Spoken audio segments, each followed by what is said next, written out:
talk about workers' comp for the cannabis industry. The cannabis industry is a very broad term, and there are a lot of codes, classifications, and other considerations along the way to get insurance. In order to get the right workers' comp coverage, it's critical to figure out your main class code and how that relates to getting the coverage you need. Workers' comp is required for your business to protect your employees, protect the business, comply with state laws, and avoid fines and lawsuits. Common injuries in this industry can include everything from slips and falls to exposures to pesticides and toxins, and even risks from water and electricity mixing on cultivation facilities and on farms. The good news is that as more states legalize recreational cannabis use, the available insurance options and financial solutions are starting to expand and offer something for everyone. So does workers' comp for cannabis businesses function the same way it does for others?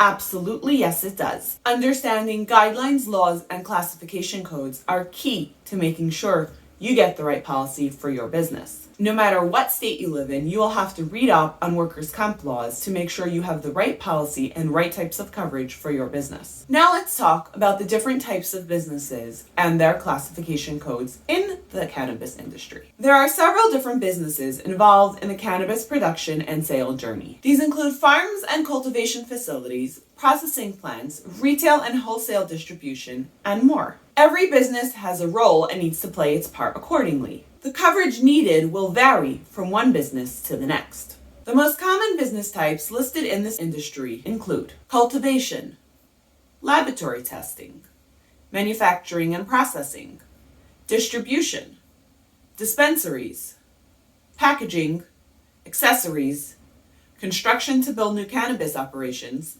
technology. Of course, because of all these different types of operations, there are an untold number of injuries you can potentially face. These injuries can include slips and falls, equipment or machine injuries, burns and other cooking injuries, repetitive motion injuries, mold, pesticide, and other exposures, and lastly, a shock risk from water and electricity mixing together. Understanding and assessing your business's risk for injuries is the first step to making sure you get the right kind of policy to protect your business and workers. Now let's talk about the various class codes assigned to all these cannabis businesses. Class codes are usually a 4-digit code assigned by the National Council of Compensation Insurance, otherwise known as the NCCI. These codes are an easy way to classify different types of businesses and their associated level of risk. Think of it as a barcode for your type of business. It is very important that the right code gets assigned to your business and that you have not been classified incorrectly. The most common classifications pertaining to cannabis businesses are as follows. 0035. This would be farming, including drivers. 4825. This is processing of cannabis into CBD or other products. 8832. These are doctors' offices that dispense marijuana. 8045. Are retail dispensaries. 8047 are wholesale dispensaries.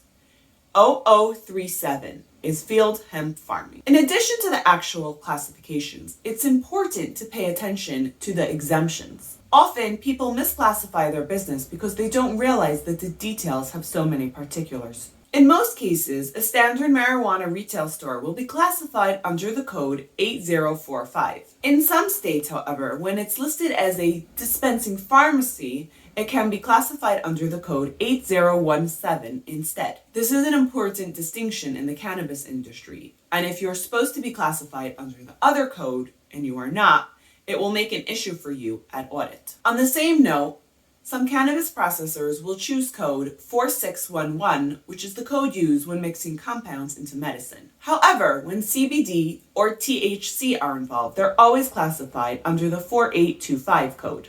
Gummies, oils, concentrates, and other edibles also fall under this code. Now let's talk about delivery. For operations that need to deliver, outside of the farm classification 0035, none of the other ones include the drivers. The right code for them would be 7380, which covers drivers delivering between dispensaries or any other deliveries made with cannabis. Now let's talk about armed security. This This one is less about classifications and more about how you should set up your business. If you are going to have armed security at your cannabis facility, whether it's a dispensary, cultivation, or even a grower, you will need to have it subcontracted. Marijuana businesses that directly employ armed staff will struggle to find coverage. These are just a few examples of the classification issues that can arise. It's best to familiarize yourself with all aspects of the cannabis laws in your state. Another option would be to find an insurance professional that can help and advise on how these laws pertain to you. Here are some tips to save money and best business practices. The biggest hurdle for any business is to buy the right insurance without breaking the bank. Fortunately, we can give you some tips to help you make sure you get great coverage and stay in budget. 1. Make sure your employees are properly classified.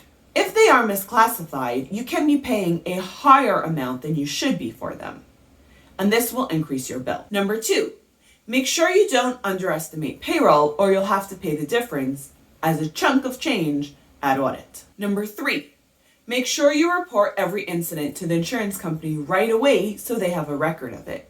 Many times injuries will snowball into something bigger, and you want to make sure the insurance company knows about it before it's a big issue. Number 4, make sure there's a clear process for employees to report claims and make sure they know about it.